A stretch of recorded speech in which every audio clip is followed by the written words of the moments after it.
Hey everyone, thank you for coming. I know it's been a pretty long week here in Vegas. My name is Mark Leider. I'm a principal product manager with Amazon Redshift. And today with me, we have Jason from Intuit, and we will together present what I hope to be a pretty interesting and helpful session for you. I will start by talking about Redshift as a service, how it plays a big role in our database analytic platform, how our customers are using it, what are the benefits that they see, and I will talk more about the features that have been released very recently, and the features, this is the most exciting part, that are about to be released very soon. After that, Jason will take it over, and we'll talk about Intuit's migration to the cloud, and specifically Amazon Redshift. He will share best practices, the insights that they gain, and the next steps as they integrate more with the data lake. Let's get started. By the show of hands, so I can tune myself to you, how many of you are currently using Amazon Redshift? Wow, that's nice, quite a few. So I would recommend, for those of you who are not currently using Redshift, to take a look at the additional resources that you have. I did put some slides in this session to make it useful for you as well. And for those of you who are using Amazon Redshift, thank you. I incorporated a lot of information about features that are going to be released very soon, and I hope that you can find them useful. Let's get started. So this slide, and I appreciate the fact that it's a pretty loaded slide, tells the story about using the right tool for the right task. At the center of it, you can see Amazon Redshift, our data warehouse. And on the sides, up and down, you can basically see many more services that you can use for the right use case at the right time and only pay for what you use. So other than Redshift that plays a big part in our analytic ecosystem, you can see databases like graph databases on the left-hand side, and you can see the newly announced blockchain services on the right-hand side. But the story really begins from moving your data from your traditional data warehouse or from your on-prem systems to the cloud. And we have several services to help you do that very easily. First is the AWS Database Migration Service that helps you migrate pretty much within a click of a button to the cloud. You can also ship your data, you can stream it to AWS, and then with a newly announced feature and services like the AWS Lake Formation, you can build your data lake within days and get all the security and compliance functionality that you care about with no additional effort. Most of our customers adopt the data lake, and the reason why it is so powerful is that they can store all of their data in S3 in a very cost-effective and durable fashion, and basically use any of the services that you see on top against the data to get the insights that they care about. At the very top of this slide, you can see several services that can help you visualize, apply machine learning, and other applications on your data to get even more value. And basically what I would like to convey from this slide is that you use the right tool for the right job, and all of them play very nicely with each other, which is not really the case with a traditional data warehouse that is really confined to the system that you designed back then. I want to share more details and learnings from our conversation with customers and why they consider migrating to the cloud and specifically to Redshift. When we talk with customers, we learn that there is actually more data than people think. And when you think about it, when you design your system, you really design it to last for about 15 years because more projects are going to come, and you don't want to change your system every now and then. So you make kind of an important decision. And when we talk with customers, we learn that their size of data analyzed grows about 10x every 5 years.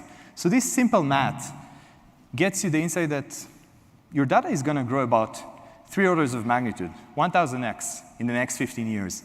And the current traditional system, I would say, are not designed and optimized to support these explosive data sets, right? And just think about it from capacity standpoint.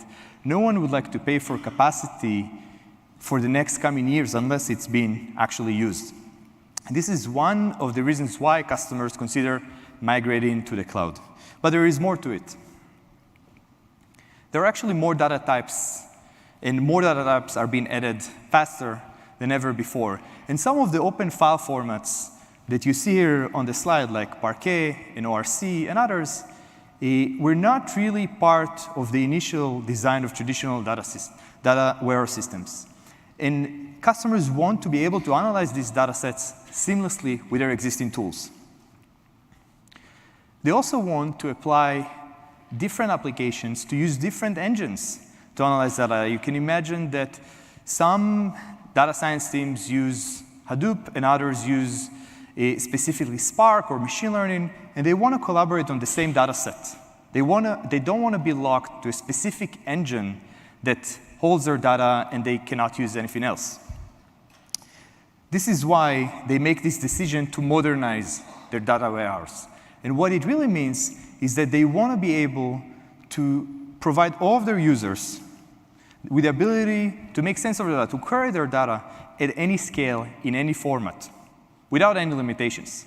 They want to provide their end users with the ability to get the fastest time to insight, because it means that they can serve their customers better. It means that they can remain competitive and introduce new services and features for their customers. Most importantly, they want their data warehouse to be as easy to use as possible, so they can focus on their data, on their customers, and not on the operations that they care a whole lot about, like backups, automated patching, but they're not really adding any differentiated business value. And lastly, I want to point out the importance of the data lake that enables customers to integrate with a much broader and deeper ecosystem of services to get the value out of their data. Amazon Redshift does just that. It's a fully managed service that is fast, simple, and cost-effective, and operates on data within the cluster and in the data lake in open file formats. It provides the fastest query performance at unlimited scale. You can onboard as many users as you'd like that would query the system at the same time with no limitations. You can integrate with the data lake with a feature that we introduced last year called Redshift Spectrum that has been widely adopted. And it is also important, and note saying that it is at less than 1/10 of the cost of traditional solutions. This is important from two viewpoints. The first is that you can do more within your budget, and you can onboard new use cases. The second one is that you can experiment really easily. We provide 2 months of free usage under our free trial, and beyond that, you can use Redshift at pretty much 25 cents an hour just to see if your use case makes sense, if you want to continue to use it, and that's it.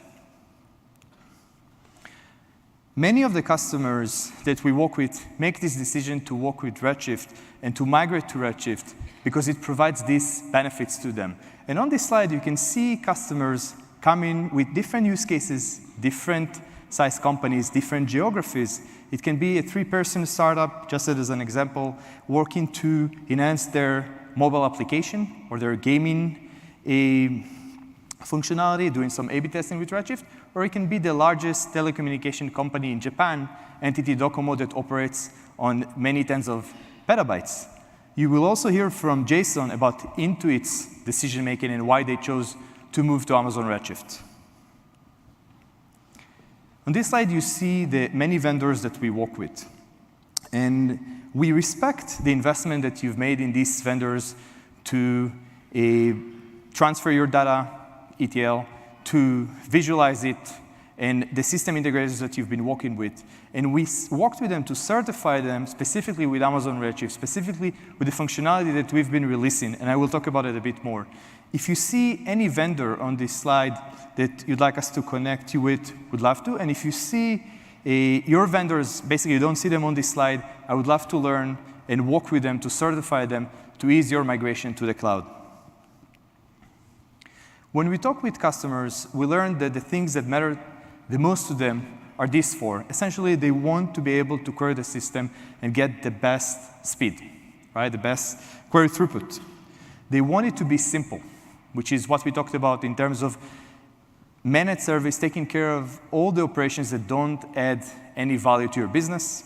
They want the system to scale as they need to today and in the future, and they rely on Amazon Redshift to be secure and meet their compliance requirements so their data and their trust with their customers can remain secure. I would like to dig into each of these verticals and talk more about the stuff that we've been doing, the features that we've been releasing, and most interestingly, the features that we're about to release very soon. As you can see on this slide, there are way more features that I could have packed in a single slide. And the truth behind it is that every other week, we pretty much release new software with new feature and enhancements. And what it means is that you get them automatically to your cluster with no additional effort on your end, and no additional cost, and you can use them right away. And these features include some significant performance gains. And when you look at it over the course of, let's say, 6 months, you can see that they add up to a pretty significant improvement, something that is not quite common with traditional data warehouses. You can see that with this chart, the query throughput actually went up 3.5x over the course of 6 months, which is quite impressive. And the way for us to introduce these features is to think through the use cases of our customers, introduce new hardware that supports these use cases, like the new node types that we introduced last year, a new caching mechanism that provides sub-second response time, and many other features that make Redshift even faster at no additional cost. I would like to elaborate on some of these features. Before I do that, I just want to share with you how we prioritize developing these features and deploying them at scale to all of our customers. We basically get a fleet-wide dashboard that tells us what our customers at large are doing with the system. And what you can see here is that on the top charts, customers are querying the system with read queries, which makes a lot of sense, something that was happening before with traditional solutions. But you can also see that they write and they ingest data a whole lot more, and they operate on fresh data, not like before, when you had some batch operation that would have taken place like once a day, and the data was not as fresh. Here with Redshift, you basically stream data. It can be very frequent, and then you operate. Your end users get the answers that they care about very fast on the actual relevant data. Cookpad, which is the largest recipe company in the world, serving over 100 million customers with over 260 million recipes, saw some significant improvements. And this is what we see across our fleet with the commit performance that I just talked about.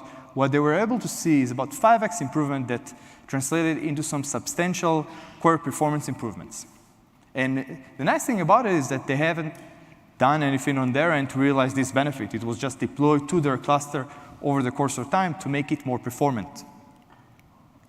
Edmunds, which provides detailed, up-to-date vehicle information to many millions of customers in the US, saw a similar performance improvement when we introduced result caching. It's a feature that serves repeat queries from the memory of the leader node under 1 second. This frees up the Redshift cluster to deal with additional analytics while serving dashboard queries really fast, below 1 second. I would like to switch gears a bit and talk about new features. One is already available for you, and one is in preview. And they are going to enable you to process queries even faster with Amazon Redshift, to scale it when you need, and onboard more users and queries when you want to. The first one is the Redshift Elastic Resize, which essentially enables you to scale your cluster up or down when you need to get the additional resources, for example, to serve a more demanding workload queries. It can be an ETL pipeline that needs more storage. And when you need to scale down to save cost, to go back to the steady state capacity, you can also do this in minutes, which is quite impressive. There is only one thing that you need to do, which is to go and let us know that you want to resize the cluster, and we handle the rest. We distribute the data, we add the additional nodes on your behalf, and we get you the cluster to perform the execution of your queries at no additional effort on your end. The other feature that I'm very excited about is Redshift Concurrency Scaling. This feature enables you to serve more users and more queries with no additional effort on your end. What we do under the covers is to add the concurrency scaling clusters that you see on the right-hand side.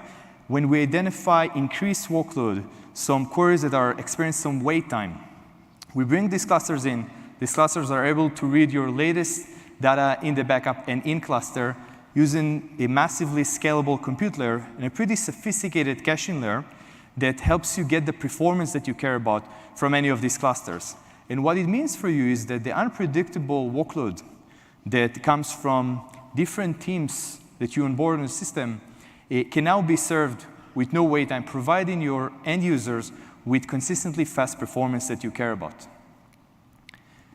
The other nice thing about this feature that I really like is that it is actually free for the majority of our customers, 97% to be precise.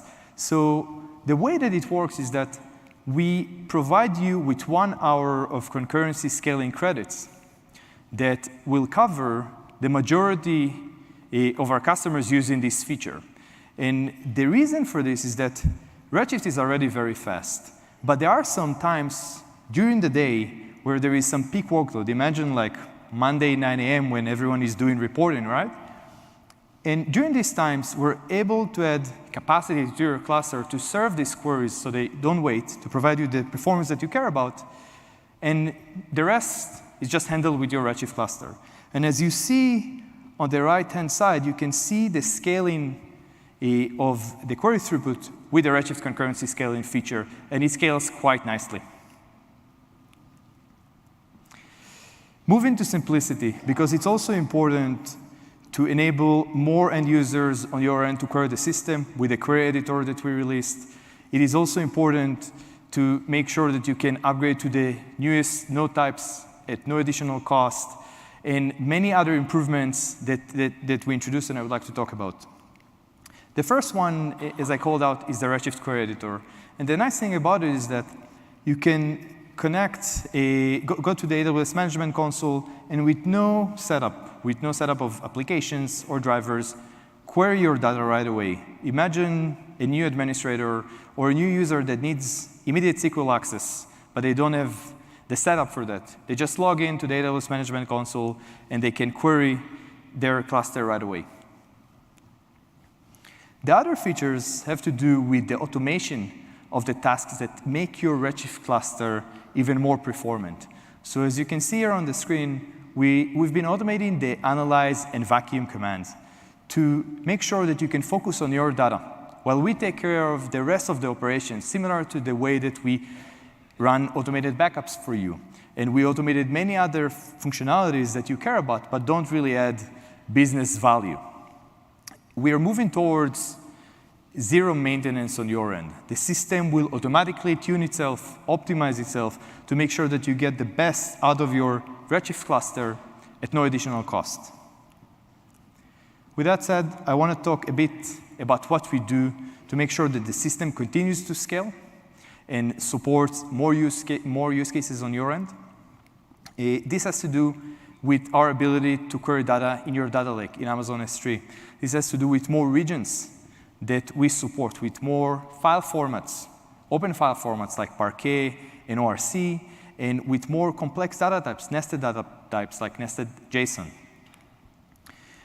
And this slide explains a bit more about what Redshift Spectrum is capable of. Redshift Spectrum enables you to query data directly in S3 with no additional effort. You basically use the same BI tool that you're used to, the same SQL. You benefit from the same security that you have with Redshift, the same compliance.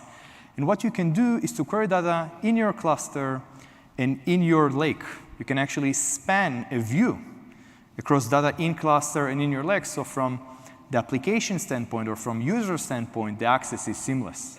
And the top two use cases that we see for Spectrum are to query very hot data that just arrived in S3, and you don't want to spend time loading it.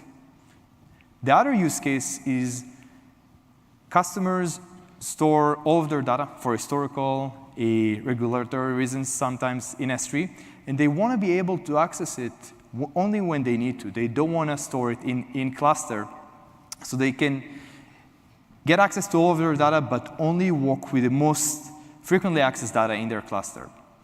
And now with two features that I want to basically explain a bit more about, we're making this integration with the data lake even more seamless. The first feature is the ability to unload data in optimized file format, Parquet. As you know, one of the things that we share with our customers is the best practice of using open file format so they can operate on it with different systems. But more than that, we recommend that they use partitioning, and we recommend that they use compression to make sure that we scan only data that we need in a compressed fashion so we get the performance and cost efficiencies that come with it. Now we're making this easier by unloading data in the optimized file format for you to query with Spectrum and other systems. More than that, we're making the Spectrum performance even faster by accelerating specific requests that are broken down from a query on your behalf. So we will identify, when this feature is released, we'll identify the specific requests that can benefit from it and accelerate them so your queries will run much faster. And by much faster, I mean some customer that evaluated this feature, including Intuit, shared with us that they saw anywhere between 6 to 10x improvement for the queries that benefit from this feature. Quite impressive. A bit about the scale of Redshift with a Spectrum, a feature of the service. Here you see a pretty interesting query that represents a typical workload that we see day to day. It's a complex query that includes several tables, about 4 tables, 8 filters, several joins. So it's not a trivial query to run. But the more interesting thing to see here is that we execute this query against an exabyte-sized data set. And we get a result in less than 3 minutes. Now, I appreciate the fact that not many of our customers have exabyte data sets. But this makes it even more interesting when you think about the petabytes and terabytes that we've been working with at these scales for many years. And this is how we make sure that Redshift is there to support your future growth as well. Security, as I mentioned, is built in everything that we do, in every feature that we release.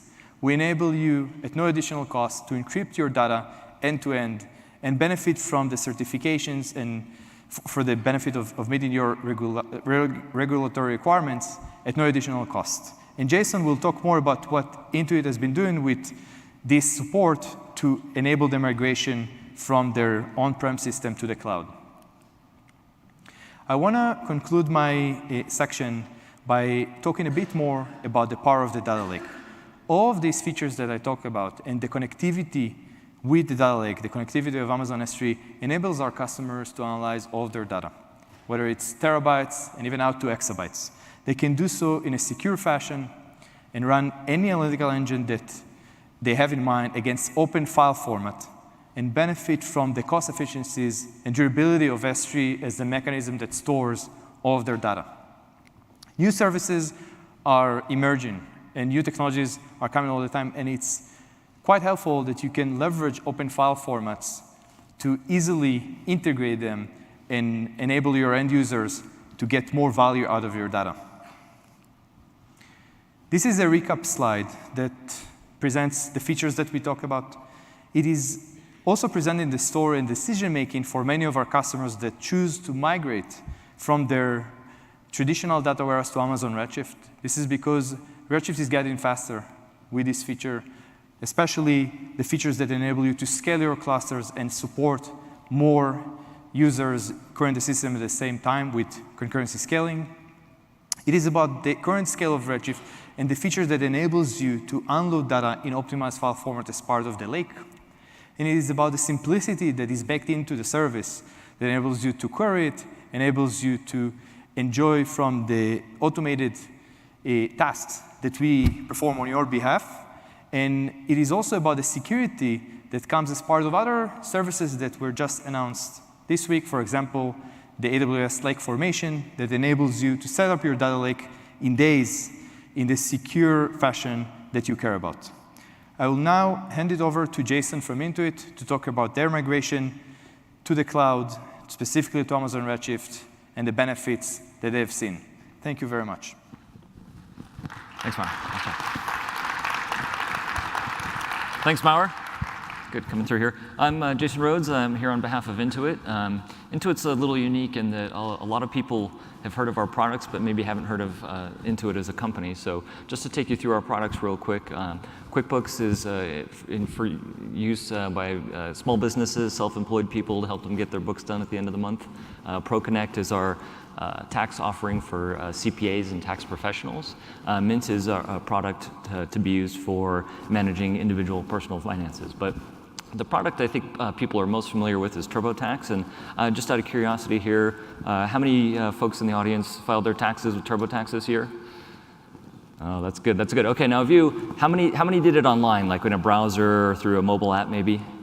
Okay, good. And how many waited till the very last day? Okay, good. I'm not alone. Okay, good. Well, those of us that filed late in the season were part of a real interesting milestone for Intuit, and that was that for the first time ever, Intuit served that entire experience, and actually the last 2 days of the tax season are our busiest, completely out of AWS. So it was a big milestone for us. It's taken years to get here, but we finally had the confidence to kind of cut the cord and run entirely out of Amazon. So thanks to everybody who used TurboTax and was part of that milestone. And Redshift was a big part of making that happen, and I'll take you through how we got there and the part it played. But first, a little bit of history about Intuit. We're unlike some of these newer companies that were sort of born in the cloud. Intuit was born in the 80s. The original version of Intuit's first product, Quicken, was written for MS-DOS. It had to be rewritten later for Windows and then 32-bit Windows. And eventually this web thing came along, and people started filing their taxes online. That sort of, people weren't so sure about it at first, but over time it's become more and more commonplace. People are doing their banking online and other things online, and confidence in Intuit as a company and sort of important online experiences like that has grown. So today most of our customers do their taxes online, and also on the QuickBooks side, the online side of that is also our strongest growing area. So as that change has occurred, particularly on the online side, what that's meant for us as a company, in order to sort of serve all those people concurrently, again, if you think about tax, we've got a ton of people doing their taxes the last couple days of the year, and a big plateau, when the IRS opens their doors early in the season. But most of the rest of the year, that infrastructure isn't doing anything. So we were suffering really badly from the traditional sort of data center problem of having to build to manage your sort of peak capacity, but then be sitting on it most of the time. And so, for tax, it was sort of that annual cycle, but also on the QuickBooks side, those products are subject to, people run payroll every 2 weeks, or they close the books at the end of the month. But other than that, things tend to be not very taxed. So it was 4 years ago here at reInvent, our CTO Taylor Stansbury announced that Intuit was going all in with Amazon. And we've been on that journey since that time, and partially due to that successful tax season we had this year, and just all the success we've had getting things migrated, we actually sold our data center up in Quincy, Washington, next door to Yahoo and Microsoft.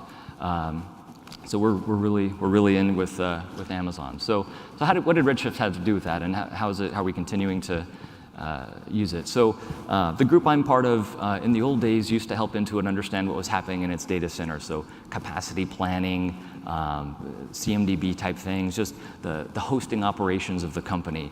And as we've moved out of the data center, we still have some stuff there. We're about 70% moved, but as our usage of Amazon has grown, there's been becoming a lot more interest in what's going on in there, what's it costing us, what are people doing. And so our primary data source is actually our bill. You guys may be familiar, every Amazon customer gets a bill. It's called the cost and usage report, or the curve for short. Our curve happens to be really, really big. A normal one might be a few million rows. Our curve is in the billions of rows.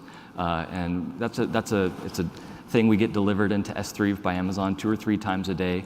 But it's really important for us that we consume that and process it and run our business rules against it as quickly as possible. And there's sort of two vectors upon which that data gets used. One is to run our cost optimization programs here. So we've got some numbers up there of sort of the scale we're talking about. But if you're familiar with reserved instances, which you can use to lower the cost of running things like a Redshift node or an EC2 instance, we manage in the hundreds of millions of dollars in our eyes.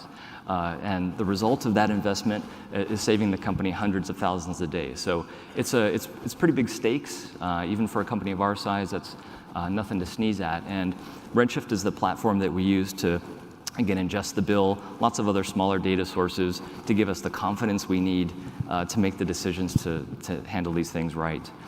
The other sort of channel of consumption of this data goes out to everybody inside Intuit. Intuit is about an 8,000 person company. More than half of those are developers. And in contrast with the old data center ways, things are very dynamic in AWS. People are spinning things up, experimenting with new services or new architectures all the time. And they need to know, how much is this costing me? And do I have the money for this? And in the old days, it might have been okay to wait to the end of the month and have finance send you what your hosting bill was going to be. But that no longer works for us with as quickly as we're changing and things are moving. So the other vector of use here is to, again, run all our business rules, because the way the bill gets delivered is very different from what we end up charging internal parties. There's a lot of chargeback and distribution of shared costs and amortization of all those RIs and things like that we have to do to turn the raw bill into the actual number that's going to go into the GL. So we want to get those numbers to people as quickly as possible, so that if they're in the middle of the month, they can see if they're running hot and they need to take some corrective action to get back under their budget, or maybe if they're running cool, maybe they've got a little wiggle room to try a new experiment or project that they've been wanting to do. So our goals in general are not unlike the goals of any of your data warehouse teams out there. One was that as we were looking to migrate, we're still sort of on the early part of that curve on the right there. We hadn't sort of taken that steep turn upward yet.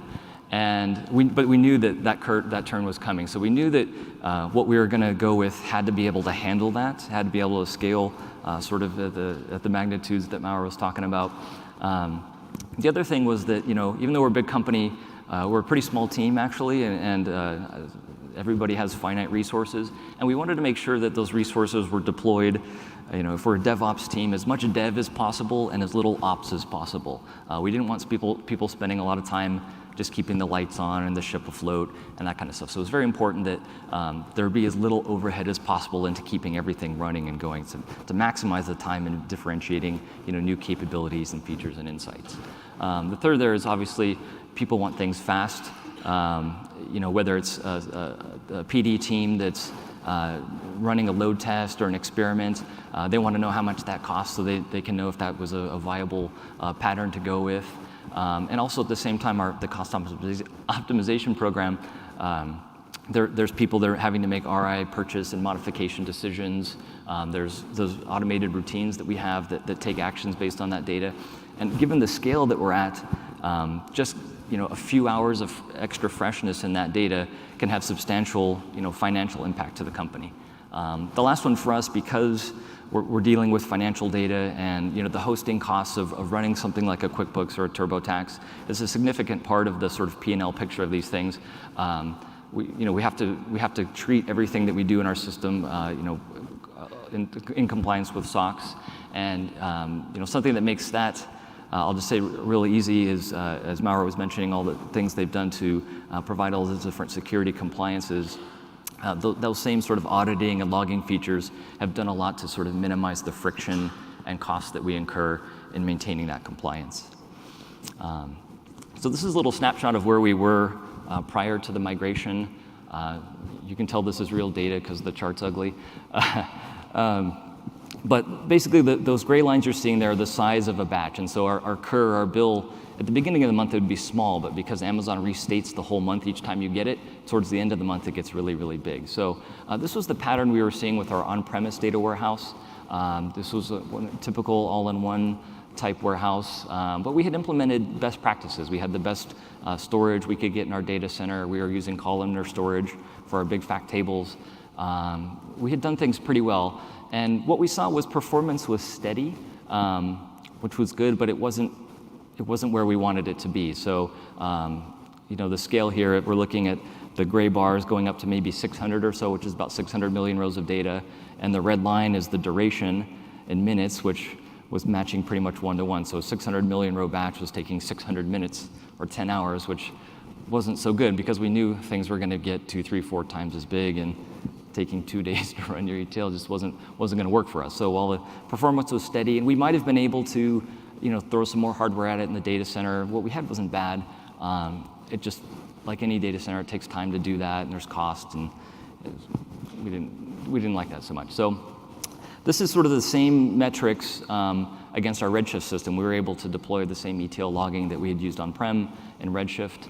And so this was the 12 months that followed our migration. So a few things to call out here. The first is, if we look at the first few months, remember the yellow-orangish line was kind of steady at 1. What we saw here in Redshift was, it's going up to 20. And the other thing is that it's not flat. As the volume of data grows each month, as the bill got bigger and bigger towards the end, the performance of Redshift was actually increasing. So the red line, while it wiggles some, it's more steady. And so basically what that was telling us that, hey, Redshift's performance is just sort of increasing the more data you throw at it. It didn't seem to care whether it was doing 1 billion rows or 500 million or 50 million. It was basically taking about the same amount of time, no matter what the data scale was. A few months in, in February this year, we were running the DC1 8x large nodes. We migrated to DC2. And thanks to the Redshift team, we had we had bought RIs for our DC1 infrastructure, and they allowed us to upgrade to DC2 at no cost. Thank you. But with no other changes, no other stuff other than click resize, come back from lunch or whatever, and everything's twice as fast. So we went from hitting a peak of about 20 million rows a minute to 40 million with just that change. That we were in good shape there for a while, and then something interesting happened in April, no less, where those gray hills started getting a lot bigger, and that was some things we had done, some capabilities we'd implemented in the cloud that really massively increased pretty much overnight the size of our bill. But what we saw was, Redshift took it like a champ. The data volume basically doubled, tripled right there. And while the batch duration did increase a little bit, it wasn't that bad. I mean, we're talking, 40, 50 minutes, whereas before maybe it was 20 or 30. So still very acceptable performance, given that just the huge load of data we had thrown at it. A few months later in July, we scaled the cluster, and that wasn't because we were necessarily dissatisfied with the performance, but we needed a little bit more space. We were getting low on space, and so we scaled it, and that sort of gives you more performance as well. Brought the batch durations back down, and now we're, this is actually a couple months old now, but as of the last couple months in this graph, we were the performance was exceeding 100 million rows a minute, whereas before, again, remember our on-prem system was 1. And again, that's with no performance tuning or refactoring of our code or anything to try to eke out more performance. It's the same sort of basic code, just working a whole lot better as we scaled up our system. So how do we make that work, and how does Redshift play a part in it? So this is an architect-y kind of picture here, but the way to think about it is these are all the things that have to happen in getting the data, processing it, and then making it consumable to folks. So at the top left there in this sort of stage zone, we have a demarcation point, a common place where we can put data so we can start to work against it. We have an ingestion processing platform that takes that data and puts it into our main data platform. And in our case, for our group, we happen to be a lot of old school, SQL kind of people. That was really our wheelhouse. And so we tended to take an ELT type approach. So instead of doing a lot of work with the data outside of our platform, our preference was to just leave it untouched, keep all of it, bring it into the platform, and then we could deploy our wheelhouse of SQL skills against it to do whatever it was we needed to do. So it gets into the data platform. We have a processing platform once it's in there, once it's staged, once it's in SQL, and we know how to operate against it. Let's go to town. Let's do what we need to do. Underneath those things, we have an orchestration layer because some things maybe need to be done hourly or daily. Other things may be on arrival of fresh data, what have you, and sequences and dependencies and things are managed by an orchestration layer. And then on the output side, the consumption, we have a number of places things go. We have a number of downstream sort of generic consumers. We have a way of serving them. We have a growing contingent of AI/ML data science folks, and I'll talk a little bit more about them later. We also wrote a number of APIs. where people wanted to get programmatic access to this data, and where it was sufficiently summarized and could be served by a short query.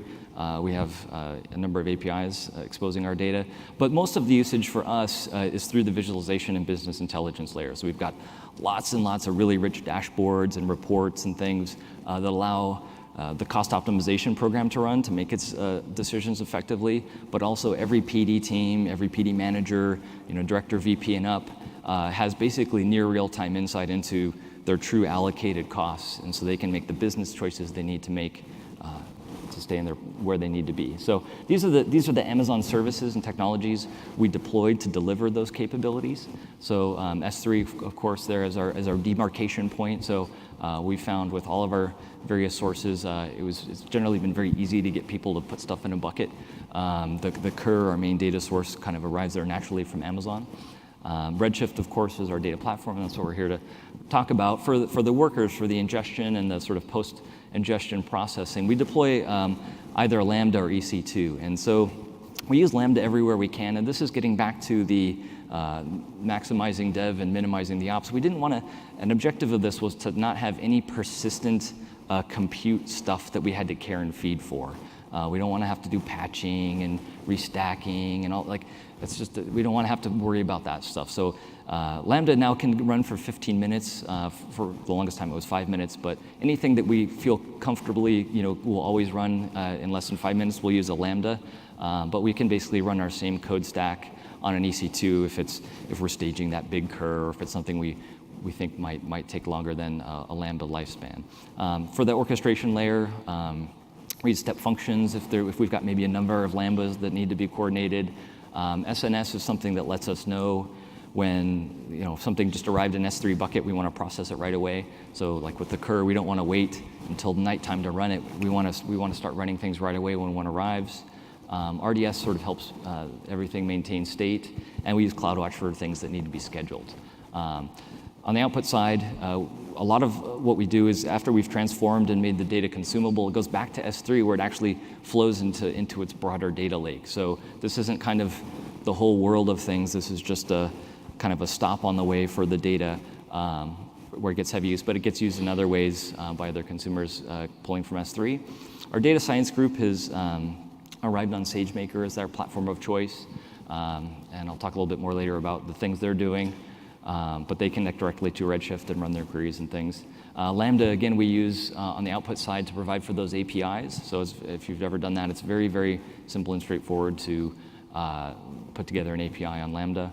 And then on the visualization BI side, ClickView, Tableau, a little bit of QuickSight. So just about any tool will work there. These are the ones we happen to have running in Intuit. So a few things we learned, again, keeping in mind that we were coming from one of these all-in-one, Oracle SQL type environments and skill sets as well. We were a little bit intimidated at first because with these platforms, there's a lot you get out of the box. You don't just get a database, you get job orchestration, you get the SQL Server agent or Oracle Enterprise Manager. You get a really rich tool set that enables you to do a lot right away, sort of generally within the same GUI, and it feels all sort of nice and comfortable. And so if you look at just Redshift by itself, held against one of these all-in-one solutions, it might seem like, ooh, there's some stuff missing here. But what we learned is that's really not the right way to look at it. What you have to do is look at the broader Amazon ecosystem. Things like Lambda, things like S3 that we deployed to basically make up for those what you might think of as missing but aren't really features in Redshift. A lot of times, the sort of scalability or elasticity constraints that you might have, running one of these databases can also apply maybe to part of your supporting applications where maybe you've got a program that works the CPU really hard. It's maybe not working the database that hard, but it's working some other part of your database systems hard.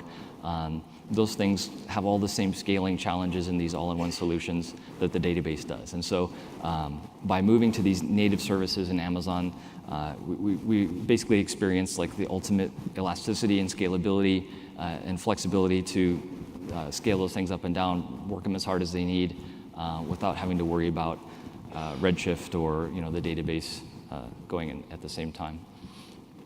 Another thing we learned, again, sort of on a similar vein, is when you look at Redshift and you hold it up against something like the latest version of Postgres or Oracle or Microsoft SQL, purely as an RDBMS, there's some things that you might be concerned, oh, it's missing function X or Y or Z. And there were a few things that we were doing in our on-prem thing where we had some programmatic things that were doing lots of small writes and they were running loops and things just that weren't maybe a good fit for Redshift. And so instead of trying to make Redshift do something it's not really good at or meant to do, we used a PostgreSQL RDS instance. And Redshift and Postgres, because they share the same sort of code roots as they both came from Postgres, they work really well together. There's a feature called DB Link that you can use. It's a little bit analogous to, say, a linked server, if you're familiar with that in SQL Server. But it makes it very easy to move data between Redshift and RDS. It's very simple. And what that allowed us to do was to use Postgres to do this program we had, pull the data from Redshift, do the work it needed to do, get it back into Redshift. It was all very seamless, and it kept us in our SQL wheelhouse, which we liked. The other thing too, I've got stored procedure support here on the slide, but if you guys have been watching, apparently stored procedure support is coming soon for Redshift. So the set of features that Redshift can't do, that Postgres can do, it seems to be getting smaller all the time. Another one that for us was it's kind of silly was our visualization layers expected columns in camel case. And at the time we moved, Redshift didn't do that. So that was another thing we used RDS for, but since then Redshift supports camel case column name outputs. So again, just using the right tool for the right job here with RDS. A few things we're excited to get going on next, and this kind of ties into some of the new features Maurer was talking about. The first is how we intend to use concurrency scaling. So I talked about the data scientists, the AI/ML team. So our cost optimization program has done a really good job of getting all the low-hanging fruit off the tree, but we're always looking for ways we can maybe squeeze a little more juice out of those fruits. And so part of that is going to be deploying AI/ML capabilities against our cost and usage data to help us make even better decisions around RA management, other cost optimization strategies. And again, at our scale, just getting 1 or 2% better pays huge dividends. So something that we're keen to use this for is as that analyst population grows, we don't want their usage to impact our key ETL processes, things that you're loading the dashboards and staging or feeding our data. So through concurrency scaling, we're anticipating that by turning it on, opting into it, we're going to be able to let our ETL jobs continue to run right when the data comes in. We can't wait till the night to run ETL. It's got to run right when the data gets there. That we'll be able to do that, have those things still run just as performant as they do today, while still providing for a consistent and usable experience for our growing analyst population. Because today most of our consumption is through the visualization layers. The other thing is kind of using 3 features that Maurer talked about in concert to help us manage the sort of life cycle of our data. So like most data warehouses, our main fact tables and things are sorted based on date. It's our bill, so what day and what hour did we incur that cost?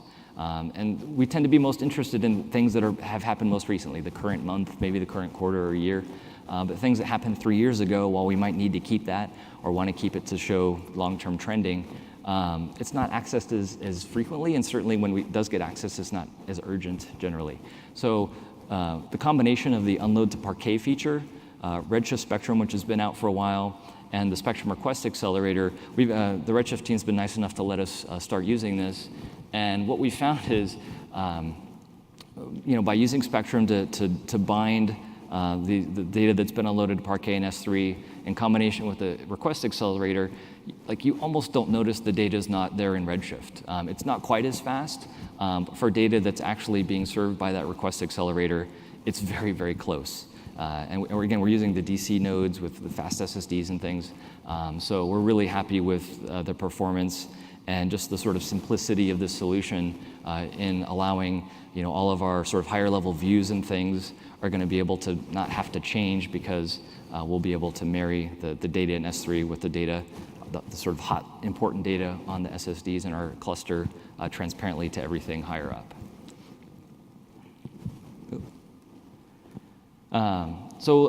Last slide here for me is, the benefits and things that we've seen. So again, performance and scaling, the ability to handle an explosion in data volume that you saw we had, has been super successful. The same architecture has scaled to over 7 times the data volume we had at the initial migration time with no effort, and that 7 might be an 8 by the time I get home, which is key. I mean, we don't have to go back and rewrite to try to eke out more performance out of our code. It just works. Again, when you sort of hardware normalize what we've got running there in Amazon now against what we were running on premise, I mean, we're seeing over 20x sort of apples to apples performance. And what that has meant for the business outcomes is, by freeing up people to not have to be carrying and feeding for the system, those people are free to develop new features. It's the same set of people we had developing new views and insights and things that were operationally keeping the system healthy. So by freeing them up to develop new features, we're getting our Jira stories kind of closed faster and out the door faster. Also, too, just the overall performance has meant that from the time we get fresh data till the time we've got fresh insights for people's eyeballs has been reduced by over 90%. So you saw that we were looking at 10-hour batch run times before, whereas now they're well under an hour. And the other thing, too, is we haven't had any downtime. So those that have operated in the data center environment for, something always goes wrong with the network or storage or whatever, but we haven't had any unscheduled downtime. We give Redshift its little maintenance window on Saturday morning where they do upgrades. If they see something looks maybe suspect with a disk or something, they just replace it quietly. You never notice. So they're doing a lot for you. And the things Mauro talked about with further simplifying some, things for your life, the automated vacuuming, analyzing of your tables, and the WLM management.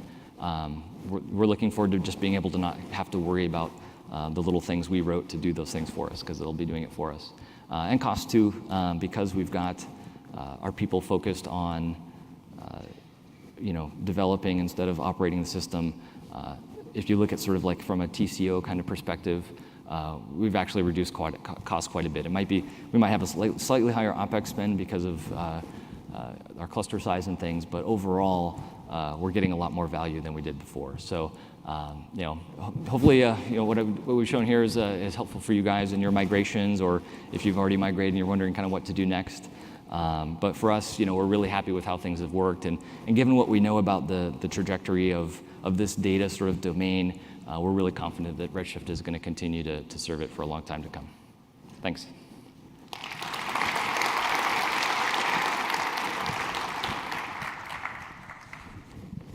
Thank you, Jason. Thank you for attending. In the previous slide, there are basically our email addresses in case you have any questions. Both Jason and myself will stay around to answer any questions, get your feedback. Thank you so much for attending. Safe travels back home, and please fill out the survey. Thank you so much.